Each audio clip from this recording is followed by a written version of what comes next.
27 de dezembro, último culto dominical de 2020. Eu gostaria de meditar com a igreja no capítulo 3 da carta de Paulo aos Filipenses, os versos 7 ao verso 14. Você que tem a sua Bíblia, você que nos acompanha também pela internet, está disposto também na tela. Quando Paulo diz: o que para mim era lucro, passei a considerar perda por causa de Cristo. Mais do que isso, considero tudo como perda, comparada com a suprema grandeza do conhecimento de Cristo Jesus, meu Senhor, por cuja causa perdi todas as coisas. Eu as considero como esterco, para poder ganhar a Cristo e ser encontrado nele, não tendo a minha própria justiça que procede da lei, mas a que vem mediante a fé em Cristo. Justiça que procede de Deus e se baseia na fé. Quero conhecer a Cristo, o poder da sua ressurreição e a participação em seus sofrimentos, tornando-me como ele em sua morte, para de alguma forma alcançar a ressurreição dentre os mortos. Não que eu já tenha obtido tudo isso ou tenha sido aperfeiçoado, mas prossigo para alcançá-lo, pois para isso fui alcançado por Cristo Jesus. Irmãos, não penso que eu mesmo já o tenha alcançado, mas uma coisa faço, esquecendo-me das coisas que ficaram para trás e avançando para as que estão adiante, prossigo para o alvo, a fim de ganhar o prêmio do chamado celestial de Cristo, de Deus em Cristo Jesus. Pai, nessa noite nós oramos para que o Teu Espírito Santo possa usar o Teu servo a fim de comunicar a Tua palavra no nome de Jesus. Amém. 2020 é um ano que nos surpreendeu, nos pegou de surpresa. Quem imaginaria que passaríamos por tudo isso? Quem imaginaria que no último culto de 2020 você estaria aqui de máscara? Surpreendidos por um vírus que surgiu na cidade de Wuhan, na China, depois se alastrou para outros países, ficamos como telespectadores em nossas casas, trancados, evidenciando aquilo que acontecia na Itália, centenas de mortos diariamente, até milhares de mortos, aquele mesmo vírus que chega também à Espanha, Inglaterra, Estados Unidos, Brasil e se alastra por todo o mundo.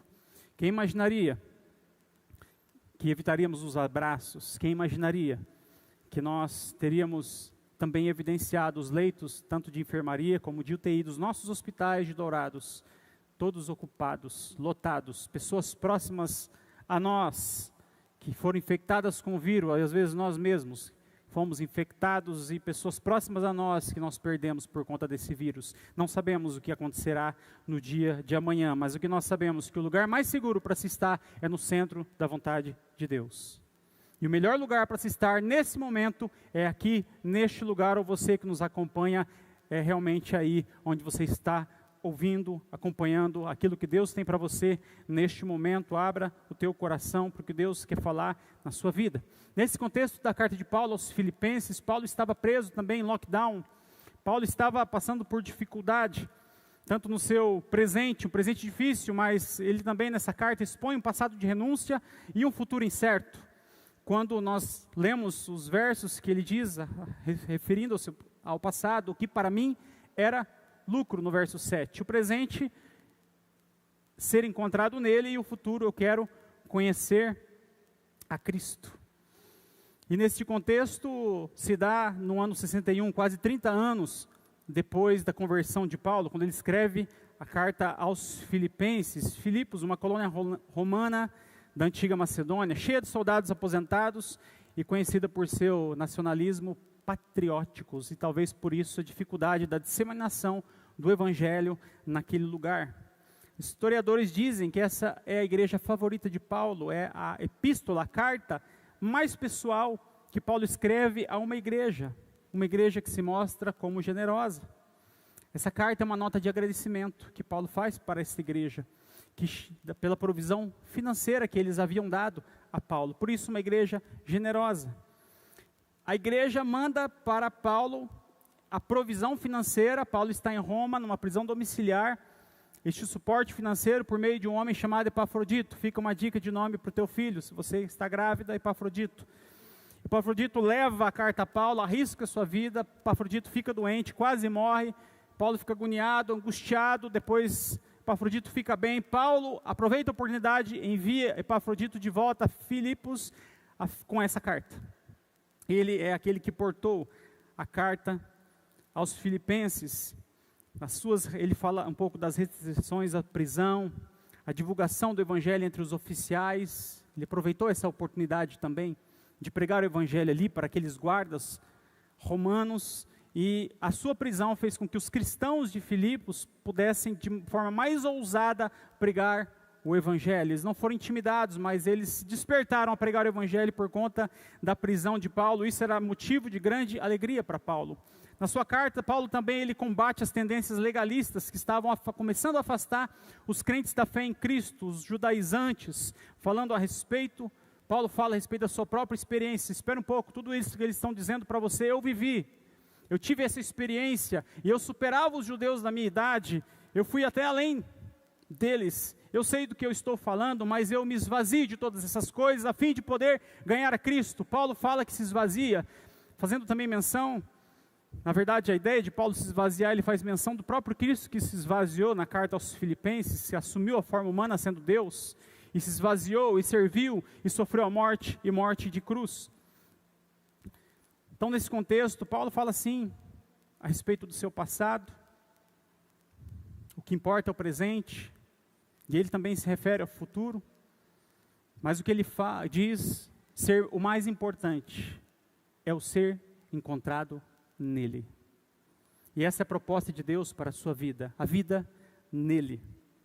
Estar em Cristo, permanecer em Cristo. 2020, o final deste ano, te chama para estar nele, a fim de que 2021 seja um ano em Cristo. No início do ministério de Jesus, ele tem um chamado aos seus discípulos, ele diz aos discípulos, siga-me, vinde a mim. Para aqueles que vieram, ele muda um pouco o seu discurso. No final, ele não diz mais vinde a mim, ele diz, agora que vocês vieram, permaneçam em mim. Permanecer. Max Edwards, vou pedir para o Meca colocar a imagem de Max Edwards. Esse é um missionário norte-americano que, junto com sua esposa Dixie, serviram a Deus como missionários na região do Paraná e Londrina, também um pouco em São Paulo. E década de 70, 80 e 90, e um dos empreendimentos missionários de Max e Dixie foram a construção de acampamentos para a conversão de jovens.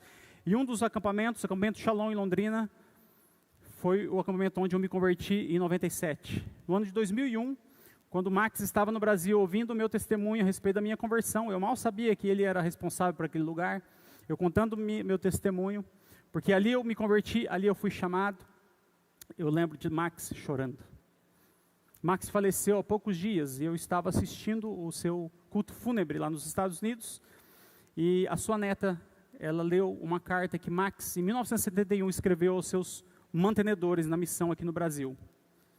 A carta com os seguintes dizeres: à medida que sento em meu escritório, me preparando, tanto espiritualmente como intelectualmente, para o próximo evento, me vem o pensamento: o meu sucesso é responsabilidade de quem? Estou frustrado comigo mesmo, pois estou aqui há mais de um ano e ainda tenho muita dificuldade com a língua. Enquanto os meus olhos lacrimejavam, eu pouco poderia ver, ler ou escrever, até que uma voz vem a mim dizendo: eu sou responsável por sucesso. Você está onde eu quero. Você é responsável somente por submissão. Esse é o chamado de Deus para nós, submeter-se a Ele, render-se aos seus pés, uma vida consagrada, uma vida dedicada.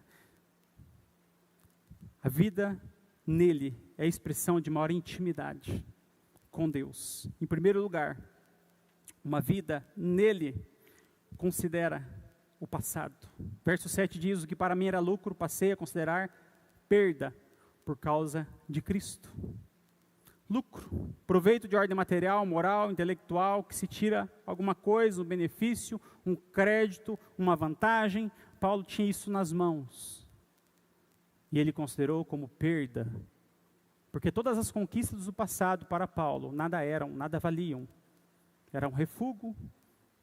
A palavra usada, esterco, comparada à suprema grandeza do conhecimento de Cristo. Paulo, quando fala também a essa igreja, advertindo a respeito dos judaizantes, ele diz o seguinte: eles só pensam nas coisas terrenas. E é bonito que muitas vezes nós, igreja, estamos nos colocando no lugar dos filipenses, recebendo a carta de Paulo, mas pode ser que nós estamos sendo comparados aos judaizantes, porque nós só pensamos nas coisas terrenas. 2020 passou, 2021 está chegando, os seus alvos.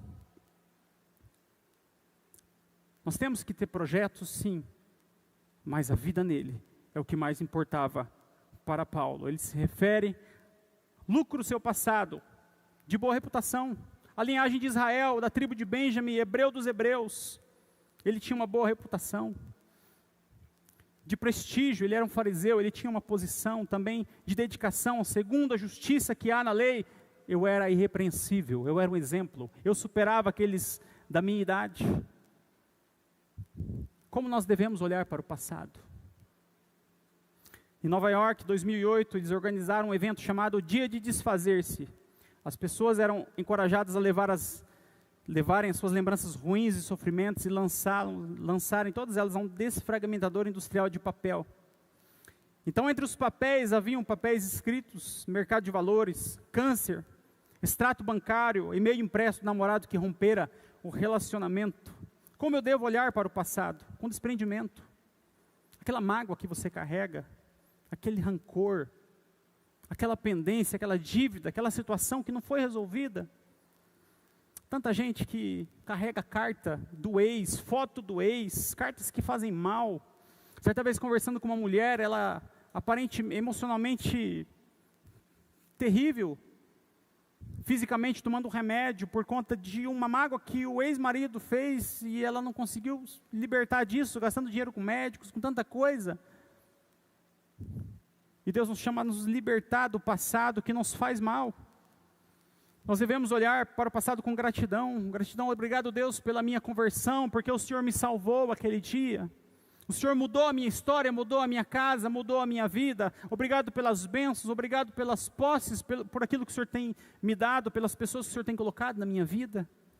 Nós temos que olhar para trás com gratidão. Obrigado, Senhor.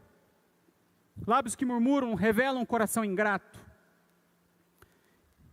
Certa vez, em 2013, eu pensei, poxa, às vezes as pessoas que foram responsáveis por nós, elas ouvem pouco a respeito do quanto nós apreciamos tudo que fizeram. E eu decidi escrever uma carta para minha mãe, porque a nossa vida não foi uma vida fácil, foi uma vida difícil, nossa infância foi difícil.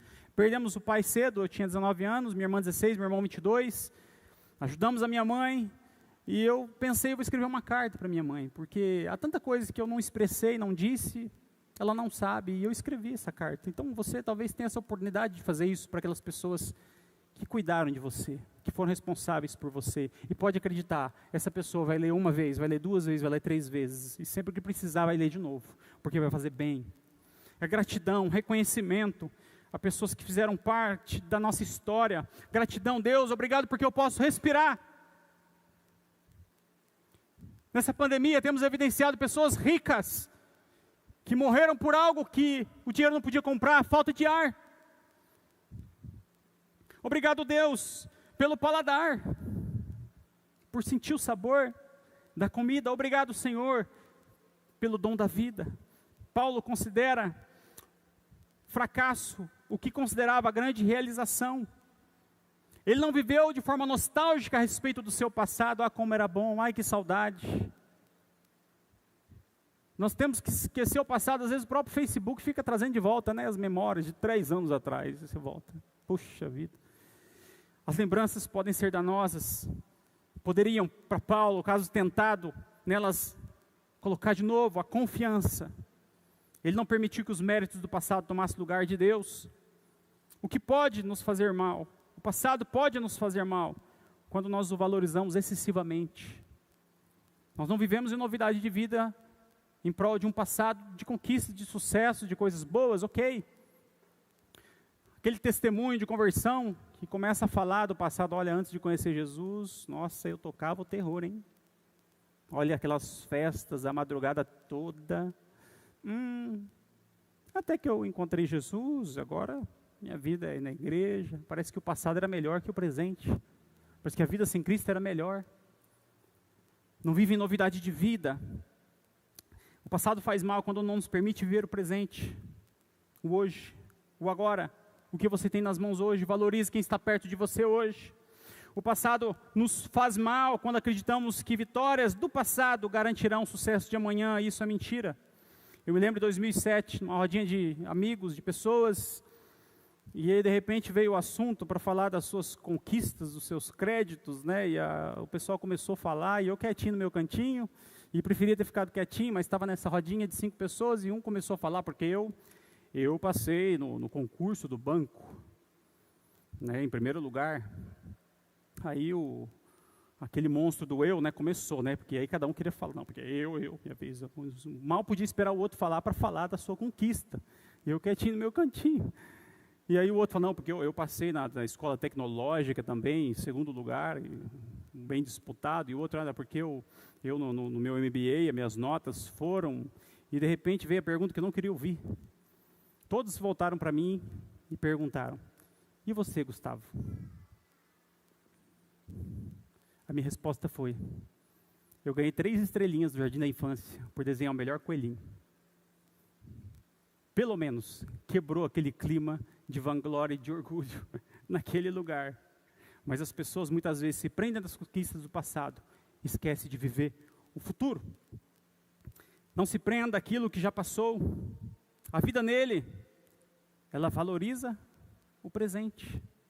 Verso 9 diz, ser encontrado nele, não tendo a minha própria justiça que procede da lei, mas a justiça que vem da fé em Cristo, justiça que procede de Deus e se baseia na fé.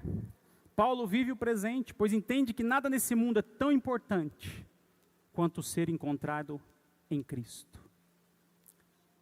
Em Cristo. Cristo está em nós, ok? Você o recebeu? Joia, que bom. Mas você está em Cristo? Aquele que está em Cristo é nova criação. Não há condenação para aqueles que estão em Cristo. Paulo diz aos Colossenses, assim como vocês o receberam, permaneçam nele, firmes, enraizados, edificados nele. Existe um chamado, o permanecer em Jesus. Paulo não se apoia na sua própria justiça, de obedecer à lei, de viver de uma forma religiosa. O que seria essa vida pela lei? É aquela vida assim, olha, eu gostaria muito de mentir, mas eu não vou mentir porque tem uma lei que me proíbe, então vou passar vontade só. Olha, eu gostaria muito de adulterar, mas, poxa, tem uma lei que diz que não, então vou obedecer. Mas se não tivesse a lei, isso é uma vida muito medíocre. Agora a vida no Evangelho, na fé, ela diz assim, olha, eu não vou mentir porque eu não preciso. Porque, meu Deus é o Deus da verdade, o diabo é pai da mentira.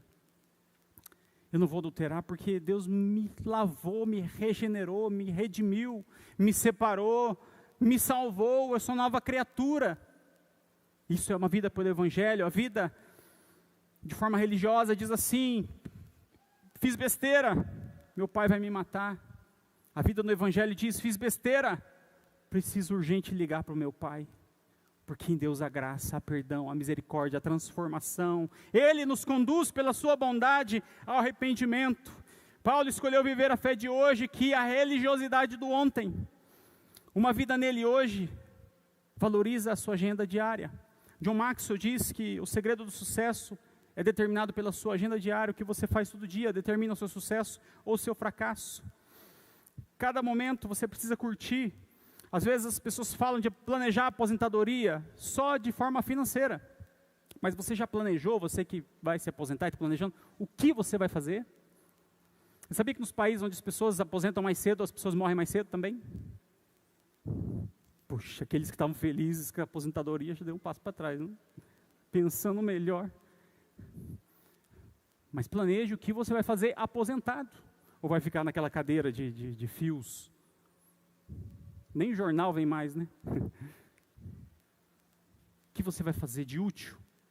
O que você vai fazer? Aproveite cada momento, curte, a vida nele curte os momentos, vive intensamente o hoje.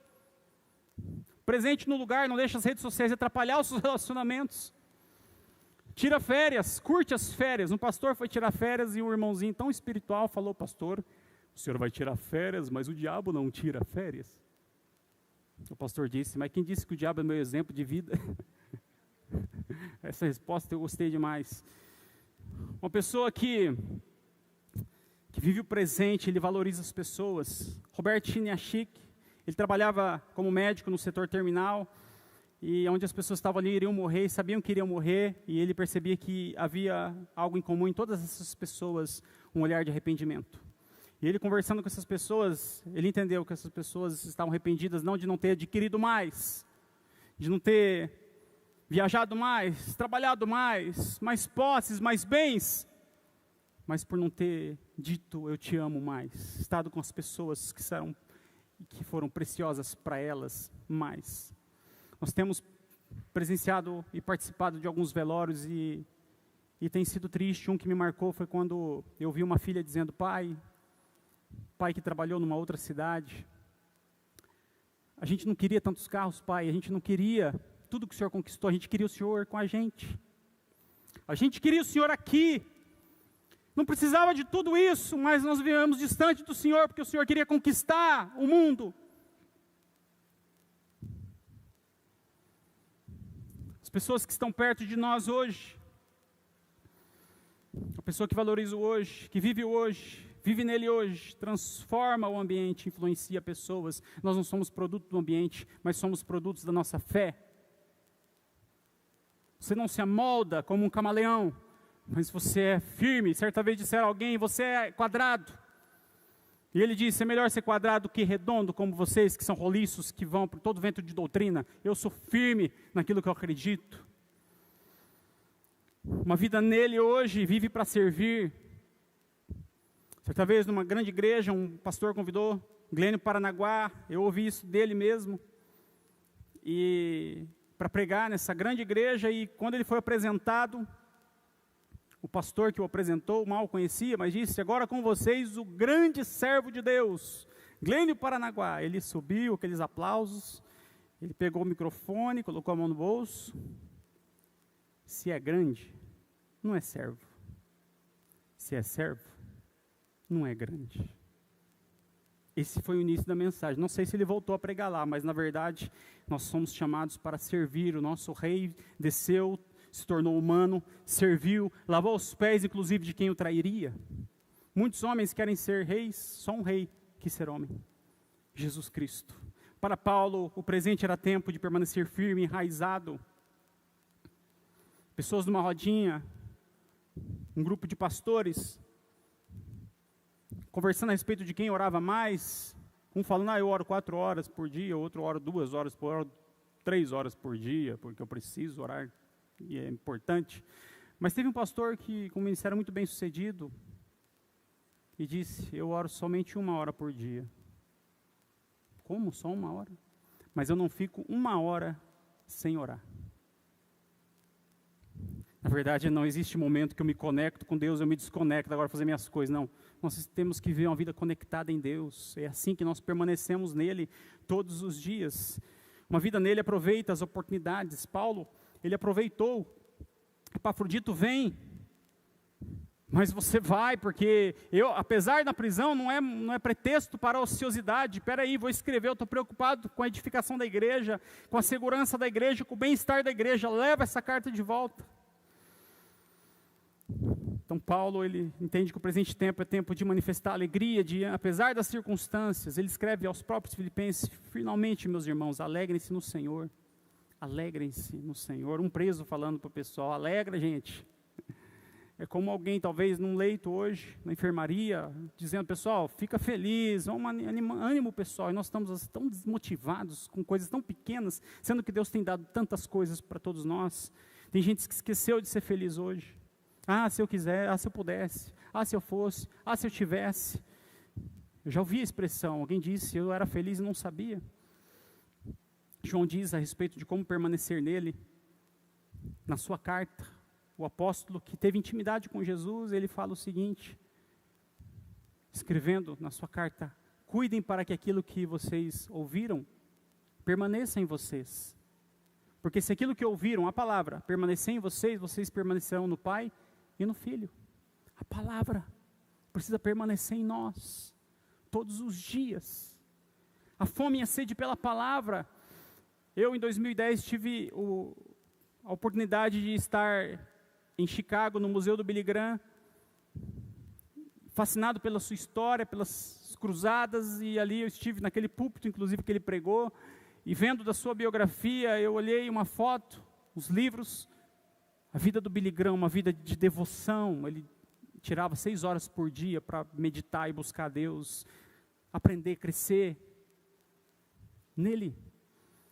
Às vezes reunimos com alguns crentes, pergunta assim: pessoal, fala agora seu versículo favorito. Um vai falar: olha, o meu é João 3,16, porque Deus amou o mundo. Aí o outro que está do lado pensa: poxa, pegou meu versículo. Porque a gente está cheio de analfabeto bíblico, não conhece a Bíblia, aprendeu tecnologia, aprendeu tudo, os smartphones, mas não aprendeu a ler a Bíblia, não manuseia a palavra da verdade, como diz a própria Bíblia. Nós permanecemos também por meio de confessar a Cristo. Primeira carta de João, ele fala no capítulo 4, verso 15, se alguém confessa Jesus publicamente, que Ele é o Filho de Deus, Deus permanece nele, e Ele permanece em Deus. Jesus tem que fazer parte da nossa conversa, uma vida nele, fala de Jesus, testemunha do Evangelho. E por meio do amor, primeira carta de João 4,16 diz: Deus é amor, todo aquele que permanece no amor permanece em Deus. Todo aquele que permanece no amor permanece em Deus. Que você manifeste a vida de quem está nele hoje. Uma vida nele, ela faz projeções para o futuro. Verso 10 diz: eu quero conhecer Cristo. Verso 13 e 14, avançando para as coisas que estão adiante, prossigo para o alvo, a fim de ganhar o prêmio chamado celestial de Deus em Cristo Jesus. O que você quer para 2021, Paulo? Uma coisa: conhecer Cristo. O que você quer para 2021? Já perguntou para o seu filho: filho, o que você quer? Queira conhecer a Cristo.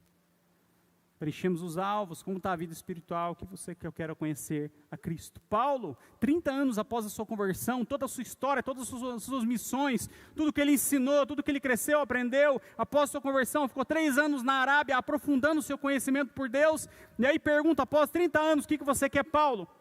Conhecer a Cristo. O quanto você quer conhecer a Cristo? Jesus disse ser o pão da vida, Ele disse ser a água, e ter a água, aquele que tem sede, vem a mim e beba, mas se você não tiver fome e sede, não adianta de nada ter água, ter pão. Para o futuro, para Paulo, o futuro era incerto. Para ele, morrer seria ótimo, maravilhoso.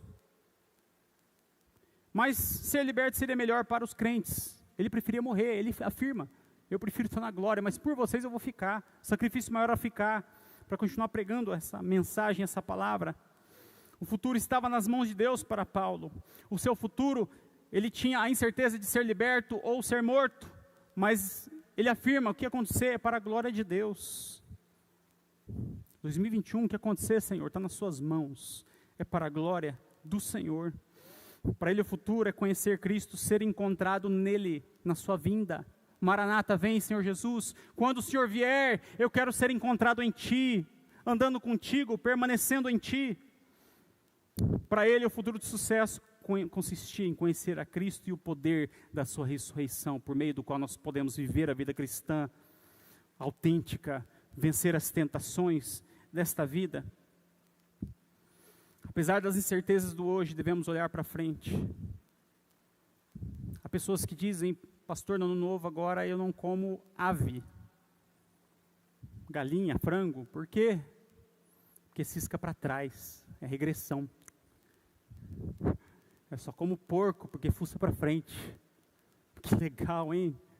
Vai ter uma vida maravilhosa, né, se comer porco. Uma ideia para você, uma dica: lê a Bíblia, anda com Cristo, permaneça nele em 2021, você vai ver o sucesso que vai ser a sua história. É isso que Deus tem para nós, é isso que Deus propõe. Uma pessoa nele faz projeções para o seu futuro. E o futuro, nós devemos olhar para frente sem medo. Sem medo. Sabe quantas vezes está escrita não temas na Bíblia? 365 vezes, não temas. Hoje Deus diz, não temas. Amanhã Deus diz, não temas, porque eu estou contigo. Não temas, porque eu não te deixarei, não te desampararei. E nós vamos embora com a promessa de que Ele é conosco. O fortalecer da sua vida interior resplandece em todos os demais aspectos da sua vida, na sua família, no seu relacionamento. Aquele que é fraco em Deus, será fraco em todas as outras e demais coisas. Permanecer em Cristo, aguardando a sua volta, olhando para um futuro cheio de incerteza, a melhor alternativa é entregar. Deus, eu tenho projeções sim, tenho planos, e tenha planos e projeções. O homem faz planos, mas é o Senhor quem traça. Como Deus vai traçar o caminho de quem não fez planos? Tem que planejar sim. Planeje, projete, sonhe, mas entregue para Deus. O que acontecer é para a sua glória, Senhor. Martin Luther King afirmou, eu tive muitas coisas que guardei em minhas mãos e as perdi, mas tudo o que eu guardei nas mãos de Deus, eu ainda possuo. Eu quero concluir dizendo, precisamos ter sonhos, projeções, alvos, planos, mas que nosso maior projeto para esse ano de 2021 seja aperfeiçoar nosso relacionamento com Deus. Eu quero conhecer mais, Senhor. Eu fiquei relaxado este ano, eu me afastei de Ti, eu me distraí, Senhor, eu quero mais. Diante das perdas, das falências, do luto, do desespero, da doença, da crise política, econômica, o mais importante ainda é ser encontrado nele. Diante das conquistas, dos projetos bem-sucedidos, das portas que se abriram, dos sonhos realizados, da casa adquirida, das viagens, tudo isso, nada é, se você não estiver nele. O vazio permanecerá no seu coração. Considere seu passado, valorize seu presente, projete seu futuro. O lugar mais certo é o centro da vontade de Deus. Eu encerro dizendo que o que importa não é sermos tudo neste mundo, mas que Cristo seja tudo em nós.